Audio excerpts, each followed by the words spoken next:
As we've been journeying through the books of the Bible and moving forward from Genesis, we come now to the book of Esther. And like some of the other books that we have read through, there are elements of the book of Esther that frankly are a little troubling, a little difficult to read and to deal with. And the fact is that no other book in the Hebrew Bible has received such mixed reviews from good, God-fearing Jewish and Christian believers as Esther. Some criticize the book for what it contains. Some people criticize the book for what it lacks. The Persian king, for example, is mentioned 190 times. The God of Israel is not mentioned once. We don't hear anything about Jewish practices such as the law, the covenant with God, prayer, dietary regulations, or Jerusalem. So it's very interesting as far as what it doesn't have, and as far as what it has, many Christians and Jews have lamented that the story reveals a vengeful, bloodthirsty, and chauvinistic spirit. Intrigue and deceit and hatred abound, whether the focus is on any of the major characters, Haman, Esther, Mordecai, or their enemies. So it's challenging on many levels. On another level, it does speak to the efficacy of fasting and prayer.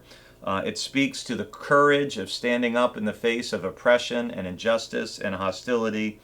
So the book of Esther is it sounds a little bit like a combination of a story from the 1001 Nights, from that Persian classic.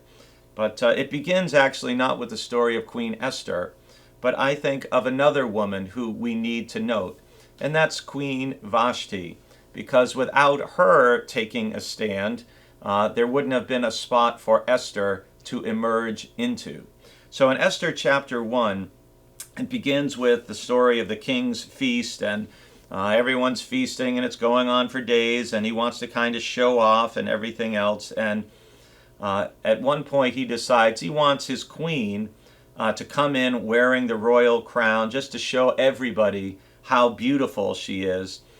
And then we get to verse 12, which says, "But Queen Vashti refused to come at the king's command conveyed by the eunuchs. At this the king was enraged, and his anger burned within him."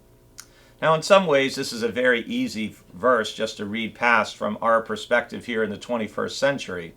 But if you think back to the norms of a Persian kingdom and the fact that women had no rights, for Queen Vashti to assert herself and to refuse to be treated like an object to be trotted out for the king and other people's pleasure, knowing that this might have even fatal consequences for her, is really a remarkable stand of courage. And I think it's important because courage is such a needed virtue, and we're going to talk about that in another day with Esther. But it's good for us to note that courageous women in the book of Esther, it doesn't start with Esther, it begins with Queen Vashti. May God give you courage as you live out your faith today.